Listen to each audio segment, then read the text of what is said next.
Então convido aqueles que de pé e vamos ter este tempo de louvor, de celebração ao nosso Deus, a Jesus, nosso Salvador, nosso Senhor e Salvador, que é o único que merece toda a nossa devoção, a nossa consagração, a entrega do nosso louvor, da dedicação das nossas vidas.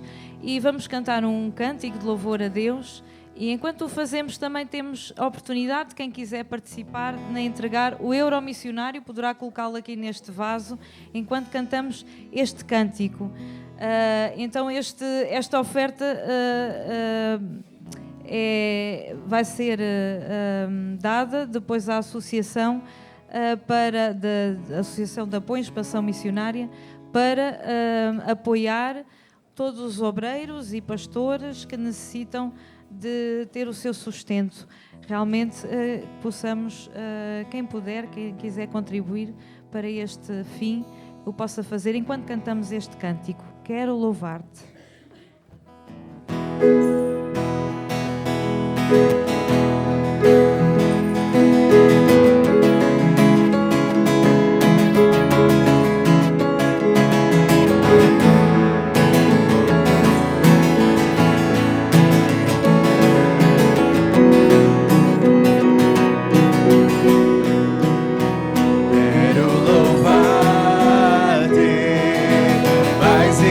Senhor, quero louvar-te mais e mais, Senhor, buscar a tua vontade, tua graça conhecer, quero louvar-te.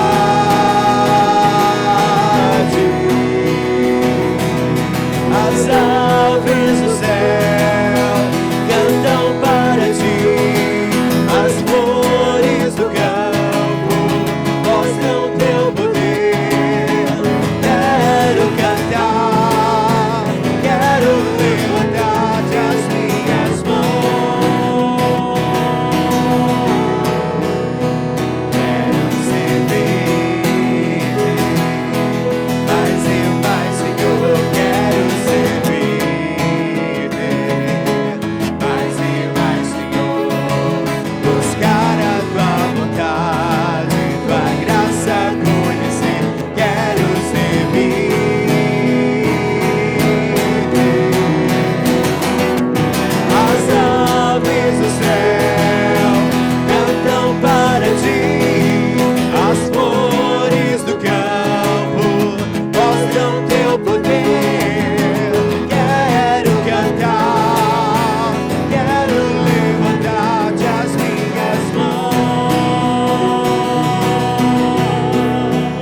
Rogério, que nos dirija numa oração de louvor e de gratidão.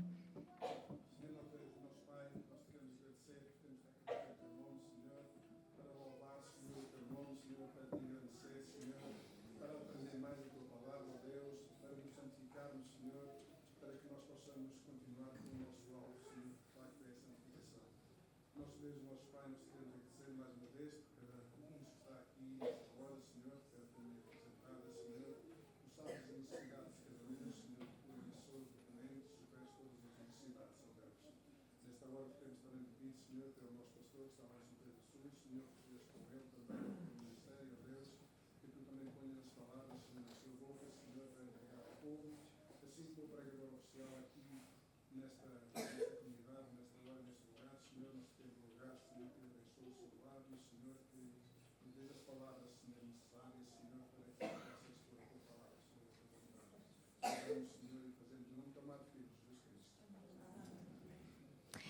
E vamos continuar a louvar e celebrar o nome do Senhor e vamos fazer uma leitura que se encontra no livro do profeta Isaías, no capítulo 42, os versículos 5 a 9.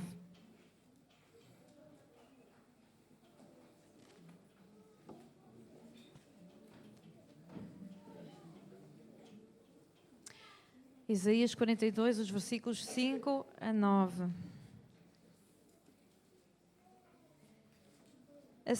Assim diz Deus, o Senhor que criou os céus e os estendeu, formou a terra e a tudo quanto produz, que dá fôlego de vida ao povo que nela está e o espírito aos que andam nela.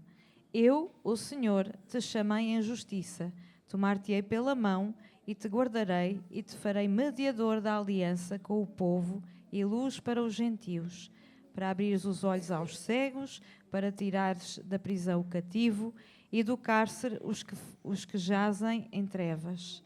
Eu sou o Senhor, este é o meu nome, a minha glória, pois não a darei a outrem, nem a minha honra às imagens de escultura. Eis que as primeiras predições já se cumpriram, e novas coisas eu vos anuncio, e antes que sucedam, eu vos-las farei ouvir.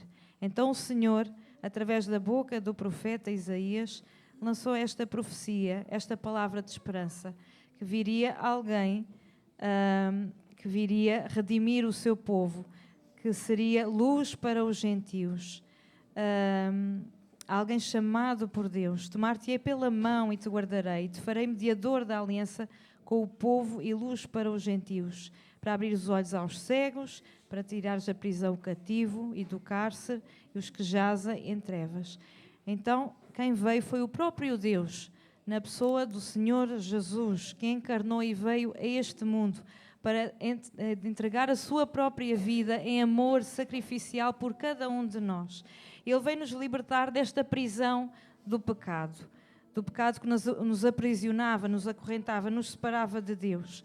Então Jesus vem nos libertar, vem nos dar a luz, veio ser luz sobre nós, trazer a luz aos olhos de todos, a sua salvação, livrar-nos do poder da escuridão, do poder das trevas.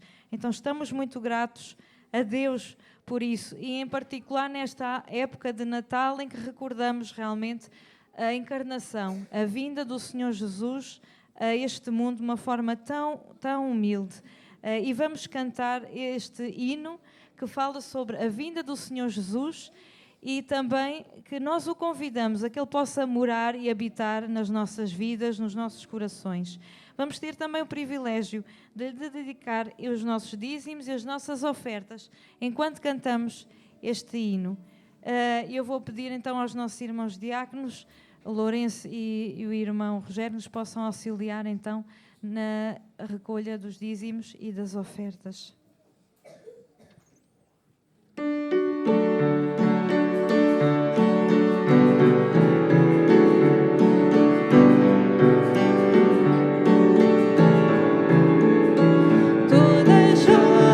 Jesus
pedir ao irmão Lourenço nos dirija na oração.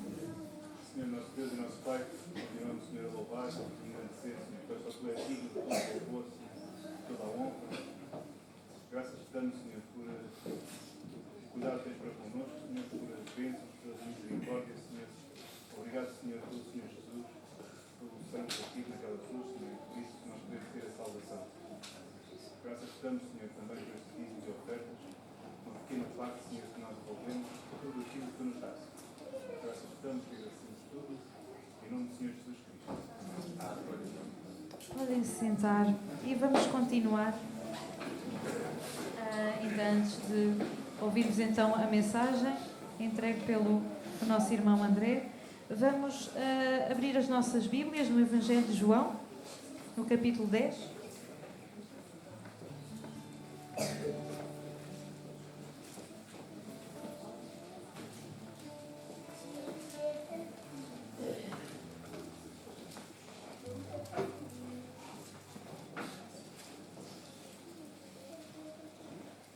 João 10, vamos ler os versículos 1 a 5. Em verdade vos digo, o que não entra pela porta no aprisco das ovelhas, mas sobe por outra parte, esse é ladrão e salteador. Aquele, porém, que entra pela porta, esse é o pastor das ovelhas. Para este, o porteiro abre, as ovelhas ouvem a sua voz, ele chama pelo nome as suas próprias ovelhas e as conduz para fora. Depois de fazer sair todas as que lhe pertencem, vai adiante delas, e elas o seguem, porque lhe reconhecem a voz. Mas de modo nenhum seguirão o estranho, antes fugirão dele, porque não conhecem a voz dos estranhos. Realmente, nós possamos identificar bem a voz do Senhor Jesus quando Ele nos fala, que não sejam outras vozes que nos confundam, outras vozes que nos baralhem, que nos causem dúvida, mas possamos reconhecer a voz do Senhor Jesus. E para isso devemos estar firmes na Sua palavra, devemos conhecer a Sua palavra, devemos ler a Sua palavra, devemos estar firmes no tempo de devocional, no tempo de oração, para ouvirmos realmente com sinceridade, com o coração aberto, aquilo que o Senhor Jesus nos quer ouvir.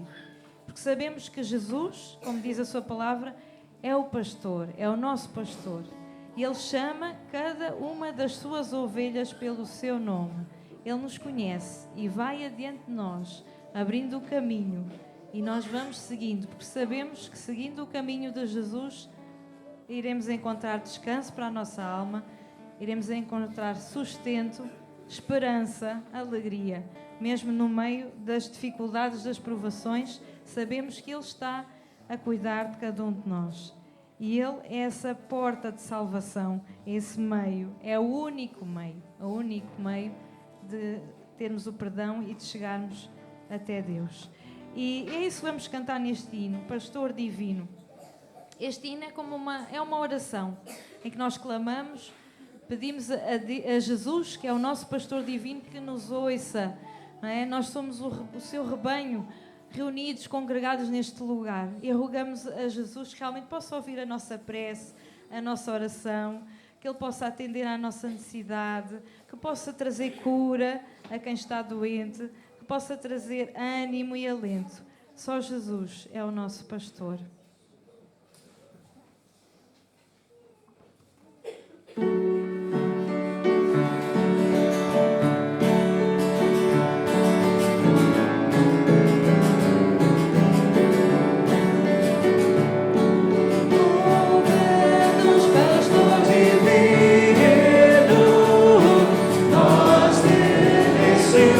Lugar,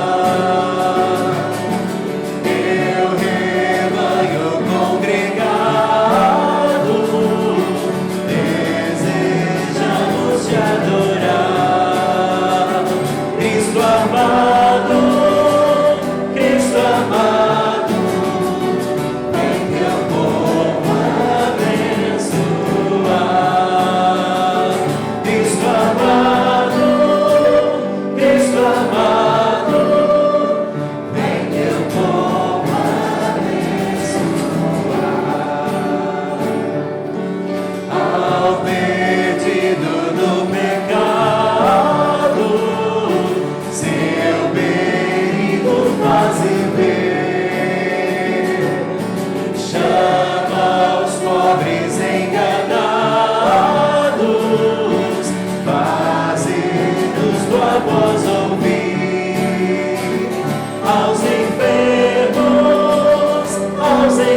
E gostava que pudéssemos ir até João 10. Se pudesse ser. Pode ser? João.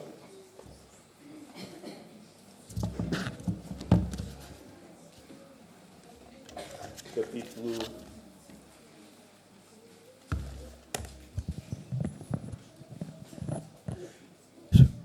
João 10. Então, João, capítulo 10. E deixem-me começar com uma pergunta. Costumamos dizer que o Natal está à porta, certo? Pois, o Natal está mesmo aí à porta. Concordamos com esta afirmação? Sim ou não? Sim? Então, a verdade é que o Natal está mesmo aí à porta. Faltam meras 2 semanas, creio eu, para o dia 25 e a azáfama começa a aumentar e os preparativos também. E hoje eu gostava que nós pudéssemos refletir, não que o Natal está à porta, mas que o Natal está na porta. E isto faz uma diferença grande quando nós olhamos para as Escrituras. Sim, é verdade que o Natal está à porta, o Natal está mesmo aí, mas gostava que esta manhã nós olharmos para João capítulo 10, nós pudéssemos perceber que o Natal está de facto na porta.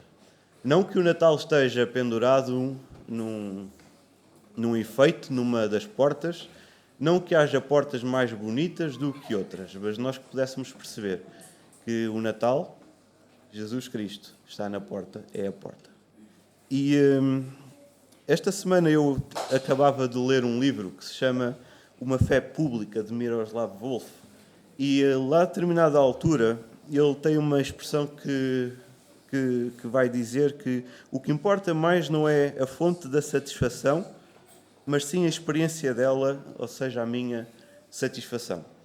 E este livro ele fala um bocadinho sobre como diferentes religiões, diferentes fés, podem coexistir num espaço, num mundo cada vez mais globalizado, cada vez mais pequeno. E ele, através desta frase, ele vai desenvolver um conceito que ele vai dizer que se chama esperanças mesquinhas. E eu aproveitei e vou socorrer-me deste autor, o Miroslav Volf, para começar assim.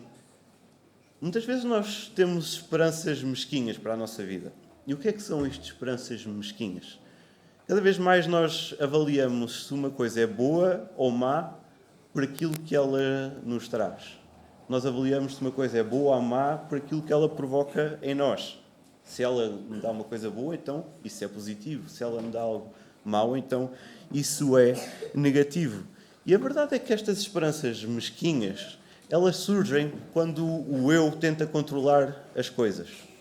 Quando o eu tenta controlar o eu consigo, quando o eu tenta controlar o que vai acontecer, quando o eu tenta dizer deixa estar, que eu faço, eu sei o que estou a fazer. E muitas vezes nós, sem nos apercebermos, somos assim, puxamos tudo para nós. E todos os nossos sonhos e todas as nossas esperanças estão baseadas naquilo que nós queremos, naquilo que eu quero para a minha vida, naquilo que eu quero para a minha família, naquilo que eu acho que é melhor.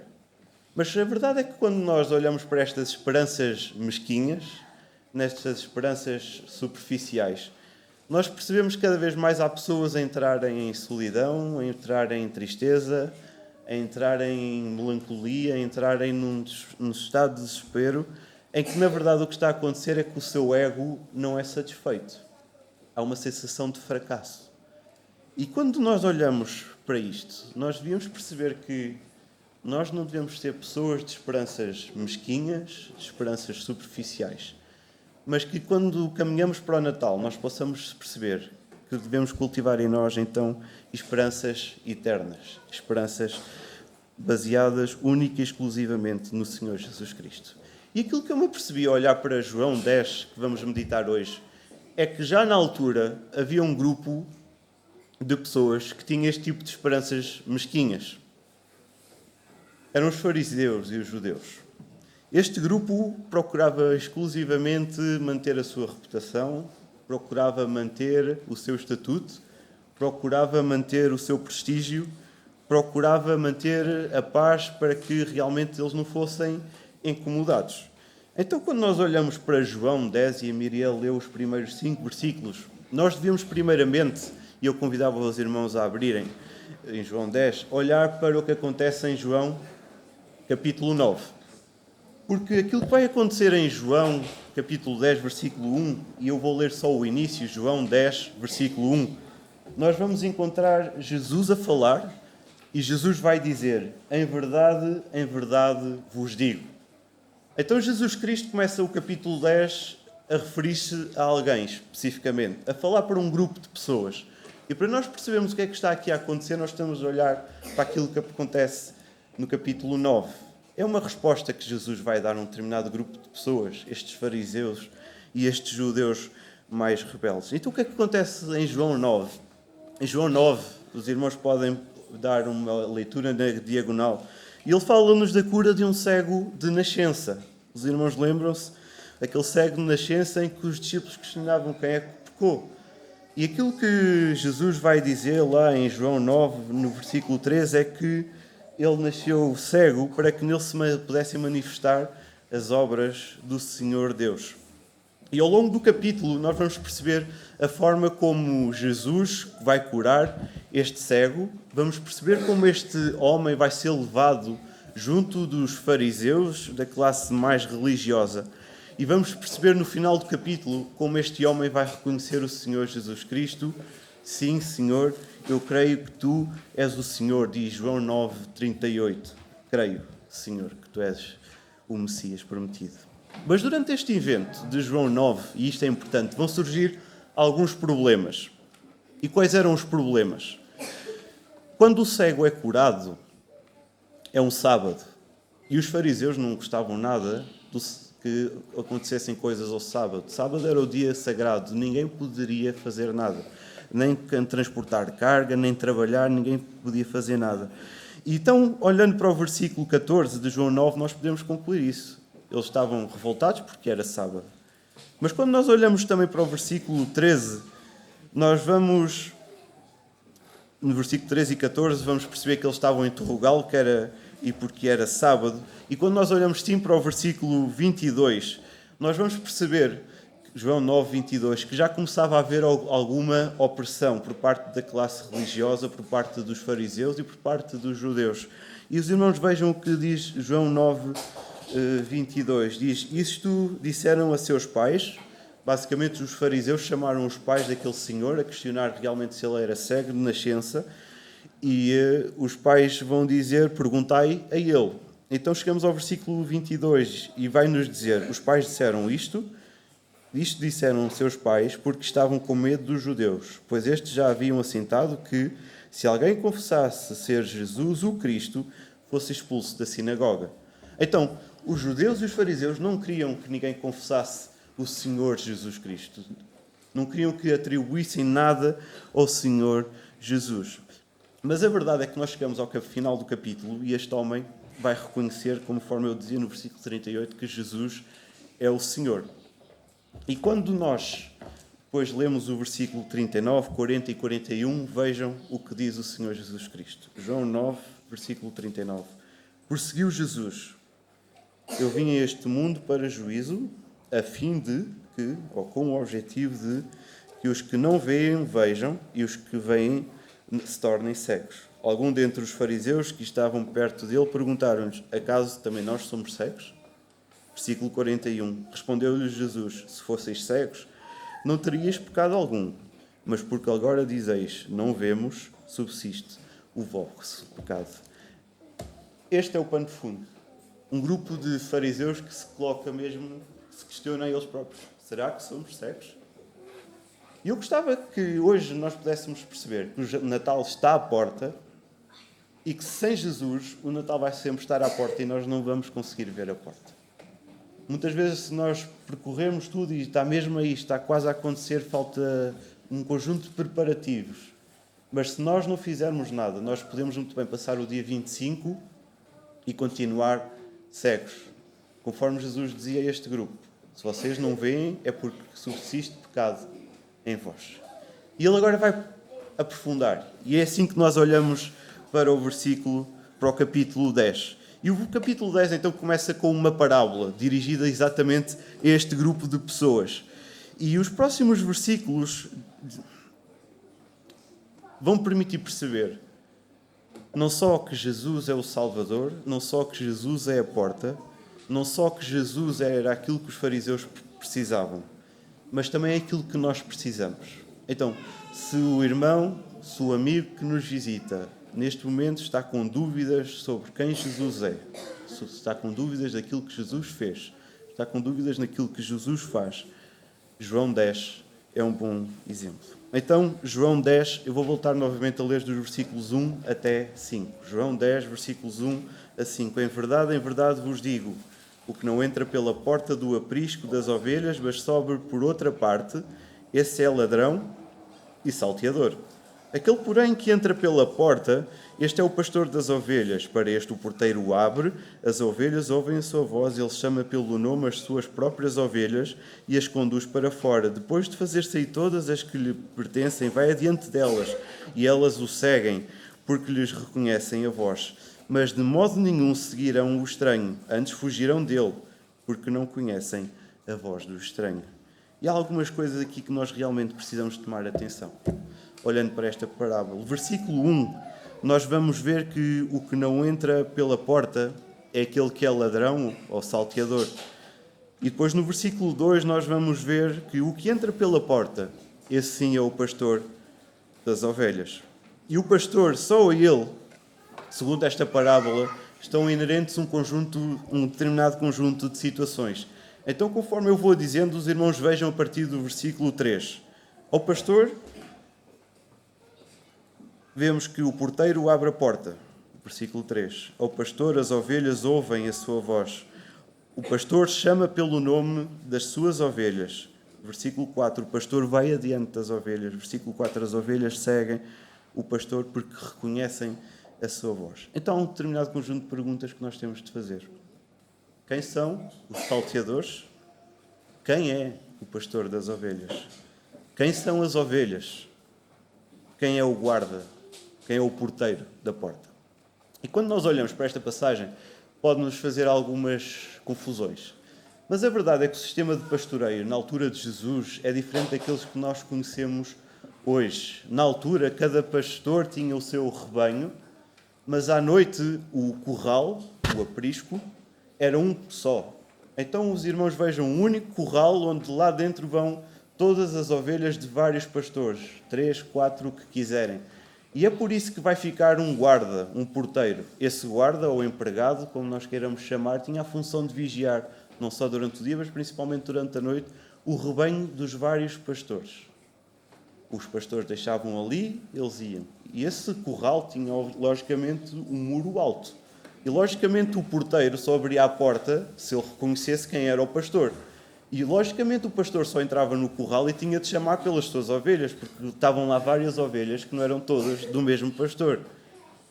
E isto não é o que nós vemos hoje. Hoje, cada pastor tem o seu curral.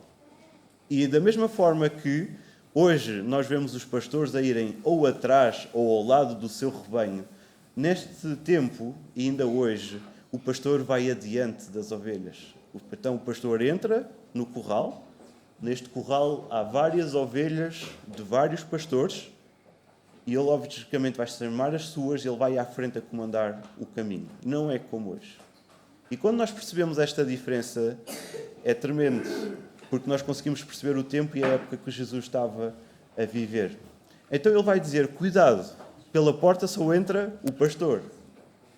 Se houver alguém que ande pelos muros, esse alguém vai ser então o ladrão ou os salteadores. E neste tempo, logicamente, os irmãos vão perceber que como o relevo de Jerusalém era muito sobe e desce, havia muita possibilidade de haver lobos, de haver opressores para atacar as ovelhas. E por isso era necessário haver um guarda para as proteger. Então, os fariseus ficam a olhar. E nós chegamos ao versículo 6. Os irmãos vejam, Jesus lhes propôs esta parábola, mas eles não compreenderam. Eles não compreenderam. Era demasiado lógico aquilo que Jesus até estava a dizer. Para nós até pode criar alguma confusão, mas para eles era lógico. E é então que Jesus vai continuar agora sim a aprofundar. Os fariseus não entendiam e Jesus vai aprofundar aquilo que quer dizer. Então os irmãos estejam atentos. Quando os fariseus estavam a agir contra aquele cego, no capítulo 9, Os fariseus, de alguma maneira, eles estavam a oprimir o cego, de alguma maneira eles estavam a proibir o cego, de alguma maneira eles estavam a pressionar aquele cego, de alguma maneira eles estavam a tentar desviar aquele cego. Mas eles não estavam a conseguir. Então, de alguma maneira, os fariseus e os judeus mais convictos estavam a tentar ser salteadores daquilo que são as ovelhas do povo de Deus, daquilo que são as ovelhas do Senhor Jesus Cristo. Eles estavam cegos, os fariseus, eles não estavam a perceber. Mas aquilo que aconteceu no versículo 9, no capítulo 9, retrata muito bem aquilo que Jesus está agora a dizer no capítulo 10. Toda a pressão que estava a ser exercida sobre aquele homem que tinha sido alvo de um milagre do Senhor Jesus Cristo, agora Jesus tem algo para lhes dizer. Eu sou a porta. Eu sou a porta. Eles não estavam a compreender. E isto é tremendo, porque se calhar os fariseus não eram as ovelhas do Senhor Jesus Cristo. E então nós entramos nos versículos 7 a 11, que nós vamos detalhar mais. Então, João 10, versículo 7 a 11, diz-nos assim: Jesus, pois, lhes afirmou de novo: em verdade vos digo, eu sou a porta das ovelhas. Todos quanto vierem antes de mim são ladrões e salteadores, mas as ovelhas não lhe deram ouvidos. Eu sou a porta, versículo 9. Se alguém entrar por mim, será salvo. Entrará e sairá e achará pastagem. O ladrão vem somente para roubar, matar e destruir. Eu vim para que tenham vida e a tenham em abundância. Eu sou o bom pastor, versículo 11. O bom pastor dá a vida pelas ovelhas. E é aqui que nós paramos. Reparem como Jesus é diferente de nós. Quando nós pensamos no nosso eu, nós vamos começar a buscar o nosso próprio proveito. Aquilo que nos faz bem, isso eu vou querer. Aquilo que nos faz mal, isso eu não vou querer. Mas a verdade é que se nos primeiros 5 versículos Jesus contava uma parábola quase na terceira pessoa, a partir do versículo 7 Jesus volta as coisas para Ele. Torna as coisas para si. E o interessante é que quando Jesus vir as coisas para Ele, nós vamos ser abençoados. Então, quando nós viramos as coisas para nós próprios, nós queremos que o eu fique bem. Mas quando Jesus vira as coisas para Ele mesmo, Ele está a pensar em cada um de nós. E é isso que nós vamos perceber. Então, versículo 7. Eu, em verdade vos digo, novamente, em verdade, a palavra que eu vos vou dizer é digna de confiança, é digna de autoridade. Podem confiar. Eu sou a porta das ovelhas. E sabem, João é característico pela expressão eu sou. E ao longo dos vários capítulos de João nós sempre vamos encontrar esta expressão, eu sou. E é preciso dissecar bem, eu sou a porta das ovelhas. E já no versículo 9 ele vai repetir e aprofundar esta ideia. Eu sou a porta, e ele vai dizer mais alguma coisa. Se alguém entrar, este será salvo, entrará e sairá e achará pastagem. Então, este era um conceito importante para este Senhor Jesus Cristo, ao ponto de ele repetir 2 vezes. Então, o que é que o Senhor Jesus estava a dizer com isto? E quando nós olhamos para esta expressão, eu sou, vemos Jesus a ser revelado. E quando nós olhamos para esta expressão, eu sou, vemos a divindade de Jesus a vir de cima. Mas não só a divindade, mas um pormenor muito importante. A sua supratemporalidade. Jesus não está num único tempo. Jesus esteve, está e estará. E esta expressão é tão tremenda porque lá no Antigo Testamento nós vamos poder encontrá-la em Êxodo, capítulo 3, versículo 14. E Êxodo 3 é quando o Senhor Deus fala a Moisés na sarça ardente que nós conhecemos e vai nos dizer, Êxodo 3,14, disse Deus a Moisés, eu sou o que sou. Disse mais, assim dirás aos filhos de Israel, eu sou, me enviou a vós outros. Então reparem, Jesus está a assumir o nome de Deus. Jesus está a assumir para ele o título que era dado a Deus. Então imaginem a reação dos fariseus e dos judeus. Mas também já no Novo Testamento, antes, a partir de João capítulo 5, os fariseus procuravam tentar matar e tentar perseguir o Senhor Jesus Cristo. E João 5,18, aqueles que quiserem podem dar uma olhadela rápida, João 5,18 vai nos dizer: por isso, pois, os judeus ainda mais procuravam matá-lo, porque não somente violava o sábado, mas também dizia que Deus era o seu próprio Pai, fazendo-se igual a Deus. João 8,52, respondeu-lhe Jesus: em verdade vos digo, antes que Abraão existisse, eu sou. Então, nós quase conseguimos perceber, e se nós estivéssemos naquele tempo, iríamos concordar com os fariseus, que isto é uma heresia completa. Não faz sentido um homem estar a dizer que é Deus. Não faz sentido um homem humano estar a dizer para ele mesmo o título de Deus, eu sou. Mas a verdade é que esta expressão, eu sou, encontra a sua amplitude máxima lá em Apocalipse 1,4, quando o João diz: eu sou é aquele que era, aquele que é e aquele que há de vir. Apocalipse 1,4, 4,8, 11, 17. Esta é uma expressão recorrente. Eu sou é aquele que era, aquele que é e aquele que há de vir. E isto muda completamente o cenário. Muda completamente a nossa compreensão. E os fariseus, ao ouvir esta expressão, eu sou, eles estavam a perceber nitidamente a expressão lá do Antigo Testamento.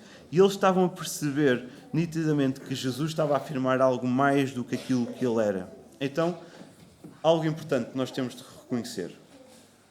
Quer nós concordemos ou não, Jesus é o eu sou. Quer nós gostemos ou não, Jesus é o eu sou. Quer nós queiramos perceber ou não, Jesus é o eu sou. Então, porque Jesus é Deus, ele assume-se como a porta. Mas é uma porta para nós. É uma porta dirigida às suas ovelhas, a cada um do seu povo. A nós, identificados pelo seu próprio nome. André, Miriam, Beatriz, tudo com o seu nome. E é assim que nós entramos especificamente no versículo 9. O eu sou, Jesus, que toma para si o título de Deus, a porta, ele vai dizer algo tremendo. Se alguém entrar pela porta, então se alguém entrar por Senhor Jesus Cristo, ele será salvo. E curioso que mais à frente ele vai dizer que Jesus, eu sou o caminho, a verdade e a vida, ninguém vem ao Pai senão por mim. Então reparem, o único canal, o único meio para a salvação é por Jesus. Não há forma. Tudo aquilo que vem de fora, tudo aquilo que se tenta saltar muros, tudo aquilo que tenta abreviar caminhos, tudo aquilo que tenta ser atrativo, não é o caminho, a verdade e a vida. Não é o caminho para a salvação. Jesus é a porta e por ele ser a porta, ele é a salvação que nós precisamos. Ele oferece para si mesmo. E o facto de nós abrirmos esta porta, de facto de nós abraçarmos o Senhor Jesus Cristo, proporciona-nos a salvação pela fé no Filho de Deus. Mas há algo mais. Ele será salvo e depois há umas imagens lindas que nós podemos ver. Ele será salvo, mas depois nós podemos entrar e sair. Então parece que aquele que entra na porta, aquele que aceita Jesus como seu único Senhor e Salvador, ele tem quase que como uma vida sem perigos, uma nova vida plena de segurança. Não é que os perigos não hajam, não é que os perigos não vejam, mas nós sabemos que a porta está sempre lá, Jesus está sempre lá.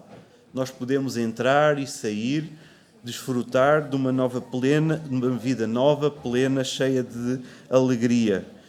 E isto fazia sentido, porque se às noites, naquele relevo, havia muitas surpresas desejadas, se nós escolhermos Jesus, as surpresas indesejadas, ainda que venham, nós sabemos que estamos seguros. Nós estamos escondidos debaixo das asas do nosso Senhor Deus. Mas há algo mais. Nós podemos entrar, nós podemos sair e nós vamos achar pastagem. E logicamente aqui a nossa mente remete-nos para o Salmo 23. O Senhor é o meu pastor, nada me faltará, Ele me faz repousar em pastos verdejantes, leva-me por águas de descanso. Vejam que tremendo e precioso Jesus está aqui a dizer: eu sou a porta, aquele que tiver fé em mim, aquele que me confessar diante dos homens, como aquele cego no capítulo 9 creu no Senhor Jesus Cristo, vai poder entrar, vai poder sair, vai poder andar em segurança, sabendo que o Senhor Jesus Cristo estará sempre com ele a protegê-lo. Mas mais do que isso, a terra seca e árida, o caminho sem rumo, vai deixar de existir. Vai haver pastagem, vai haver águas de descanso. Vamos poder descansar junto ao Pai Celestial. Todo aquele que confessa Senhor Jesus Cristo, todo aquele que entra pela porta. Então o versículo 11 diz-nos que há dois lados. Por um lado, o ladrão, que veio para roubar, matar e destruir.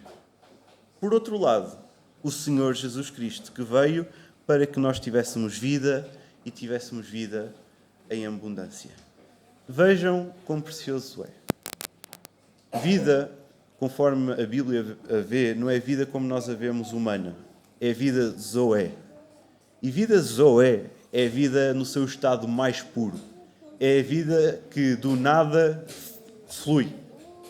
É a vida que só Deus pode dar. É aquela vida que nós falávamos há umas semanas, que dentro de nós podem fluir rios de água vida. Uma vida que só Jesus pode dar. Uma vida plena, uma vida satisfeita.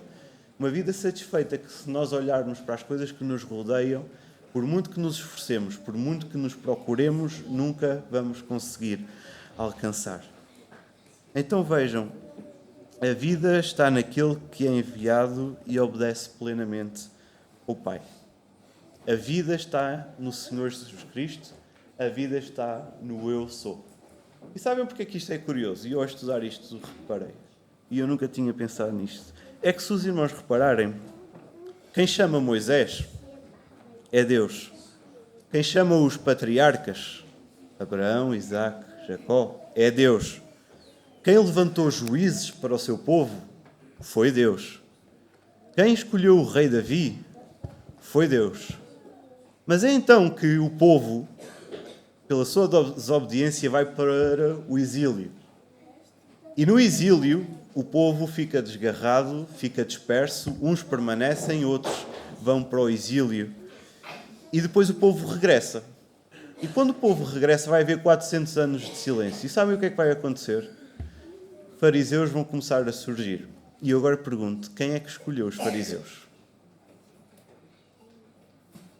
A resposta é que foram os homens. E Jesus, se calhar por isso, odiava tanto este grupo, que se achava perito na lei, que se achava entendido na lei, mas na verdade não sabia nada. E é tremendo que, quando na plenitude dos tempos, novamente Deus envia, agora sim, o seu Filho. Então, em toda a Bíblia, nós vemos Deus a enviar homens, Deus a enviar servos, Deus a levantar pessoas. Mas eis que há um grupo de pessoas que se acha mais capaz, mais hábil, mais genuína, mais honesta e mais suficiente que todas as outras, que eram os fariseus, e eles vão fazer só atrapalhada.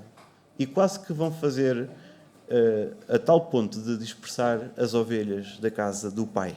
E é então que o Senhor Deus intervém e envia o seu Filho.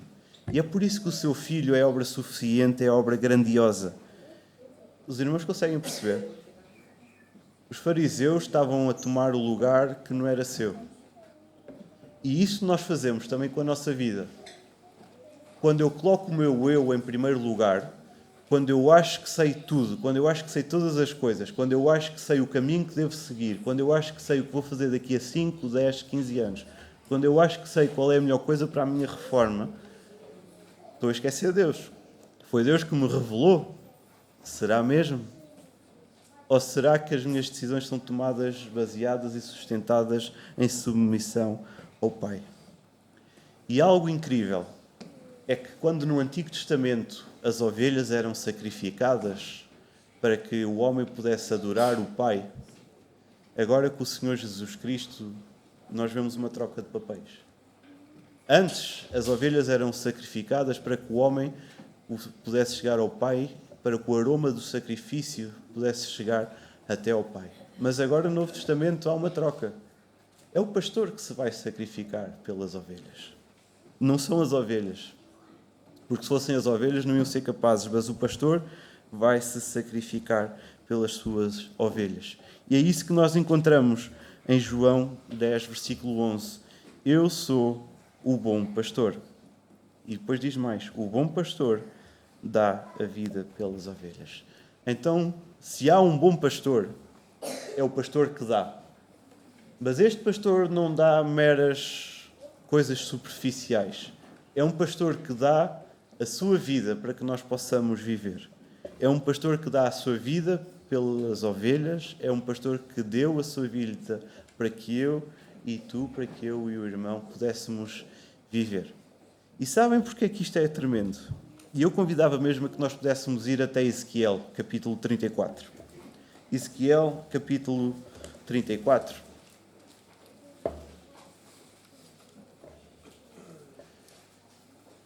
Ezequiel, capítulo 34.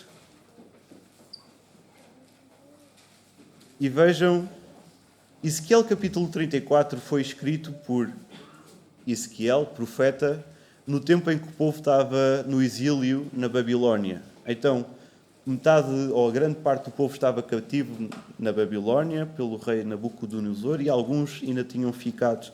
E vejam Ezequiel, capítulo 34, versículo 2. Filho do homem, profetiza contra os pastores de Israel. Profetiza e diz-lhes, assim diz o Senhor Deus: ai dos pastores de Israel que se apacentam a si mesmos. Não apacentarão os pastores as ovelhas? Agora, a partir do versículo 11. Ezequiel 34, a partir do versículo 11. Porque assim diz o Senhor Deus: eis que eu mesmo procurarei as minhas ovelhas e as buscarei, como o pastor busca o seu rebanho no dia em que encontra ovelhas dispersas. Assim buscarei as minhas ovelhas, livrá-las-ei de todos os lugares para onde forem espalhadas no dia de nuvens e de escuridão. Tirá-las-ei dos povos e as congregarei dos diversos países e as introduzirei na sua terra. Apacentá-las-ei nos montes de Israel, junto às correntes e em todos os lugares habitados da terra. Apacentá-las-ei de bons pastos, e nos altos montes de Israel será a sua pastagem. Deitar-se-ão ali em boa pastagem e terão pastos bons nos montes de Israel. Versículo 15. Eu mesmo apacentarei as minhas ovelhas e as farei repousar, diz o Senhor Deus. Agora, versículo 23 e 24. Suscitarei para elas um só pastor, e ele as apacentará. O meu servo Davi é que as apacentará, ele lhes servirá de pastor. Eu, Senhor, lhes serei por Deus, e o meu servo Davi será príncipe no meio delas. Eu, Senhor, o disse. Então vejam o que é que está aqui a acontecer. Versículo 2, vamos perceber que os pastores daquela altura, os líderes daquela altura, se calhar não tinham feito o que lhes competiam. Da igual forma, os líderes no Novo Testamento não estavam a fazer o que lhes competiam, a tal ponto das ovelhas estarem a ser perdidas, a tal ponto do Senhor Deus ter de enviar o seu Filho para consertar tudo, a tal ponto de ser o próprio Jesus a puxar dos seus galões, de si mesmo, e dizer, eu mesmo as vou apacentar. E João 10 retrata muito bem o que está aqui a ser dito pela profecia em Ezequiel capítulo 34. Então o bom pastor, ele dá a vida. O bom pastor, ele oferece a sua vida. O bom pastor esvaziou-se a ele mesmo, para que eu e tu pudéssemos viver. E ele esvaziou-se, mas ele hoje está vivo, ele ressuscitou ao terceiro dia. Então qual é a história? A história resume-se em João 10, no versículo 16. João 10, versículo 16, vai mostrar como Jesus Cristo veio ao mundo, como Ele é a porta, como Ele é o bom pastor e como Ele faz para que todas as ovelhas se juntem num só curral, sendo lideradas por ela. Vejam, ainda tenho outras ovelhas, não deste aprisco, a mim me convém conduzi-las. Elas ouvirão a minha voz. Então haverá um rebanho e haverá um pastor.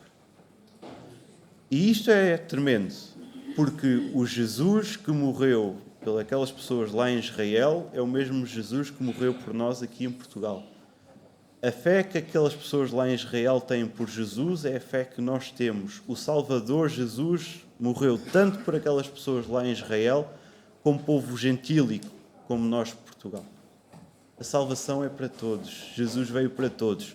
Há ovelhas, certamente, que estão lá em Israel, mas há ovelhas também que estão fora do aprisco de Israel e estão espalhadas por todo o lado. E Jesus veio. Ele veio sendo a porta. E isto é claro, que a salvação não está circunscrita ali àquele grupo de farisaico, àquele grupo de judeus zelosos de Israel. A salvação é para todos. Então eu gostava que esta manhã nós pudéssemos perceber um conjunto de coisas. Jesus veio convergir todo o seu rebanho para debaixo da sua proteção. Rebanho não só em Israel, mas em todo o mundo. Jesus veio resgatar aquele que se havia perdido. Jesus é a porta, é a salvação de todos e para todos aqueles que creem no seu nome. Sempre pela fé. E eu gostava de terminar com o versículo 19, 20 e 21, que fecha esta secção ampla. Por causa dessas palavras, rompeu nova dissensão entre os judeus. Muitos deles diziam, ele tem demónio e enlouqueceu porque o ouvis. Outros diziam,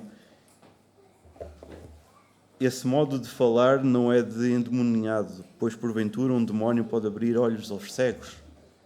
Então, vejam, a cura do cego provocou confusão nos fariseus. Jesus conta uma parábola, os fariseus não percebem. Jesus aprofunda a sua explicação em verdade, com palavras dignas de toda a confiança e da autoridade.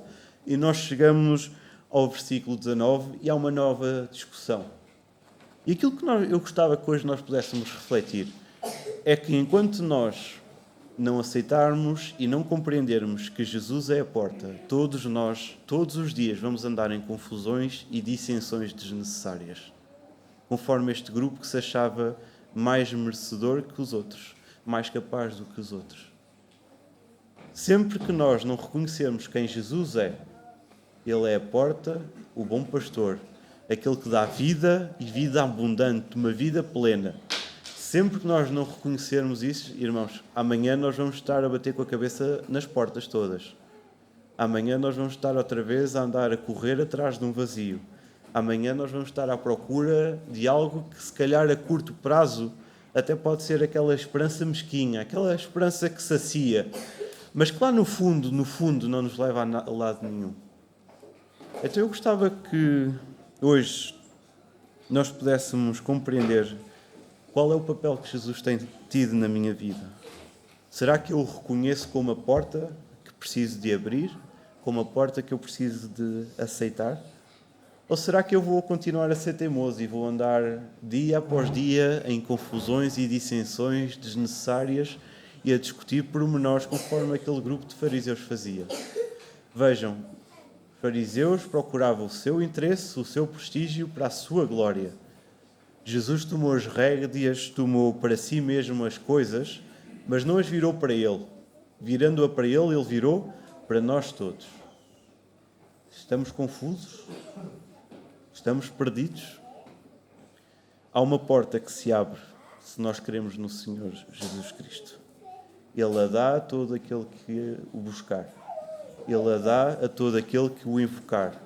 Ele a dá a todo aquele que reconhecer o seu pecado e confessar diante dele. Então, neste caminho que nós dizemos, o Natal está à porta. Sim, está à porta. Sim, há muitas coisas que nós gostaríamos de fazer, ou de comprar, ou de planear, até o próximo dia 25 de dezembro. Mas se nós não tivermos Jesus, o Natal vai sempre estar à porta. E nós não vamos estar na porta, nem entrar pela porta. Então aproveitemos este tempo. Aproveitamos agora este tempo de pós-lúdio para nós colocarmos a nossa vida diante do Senhor Jesus Cristo. E nós possamos dizer, Senhor, eu quero abrir esta porta. Senhor, eu creio que Tu vieste para me resgatar a mim, ovelha perdida. A mim que anda em solidão, a mim que ando em correrias vazias e ocas por esta vida, uma vida sem propósito. Eu sei que só em Jesus esse propósito maior vem. Que nós não sejamos pessoas de esperanças mesquinhas, mas que a nossa única esperança neste Natal esteja no Salvador, que é Cristo, o Senhor, Deus connosco. Vamos então ter um tempo de oração individual e silencioso enquanto escutamos o pós-lúdio.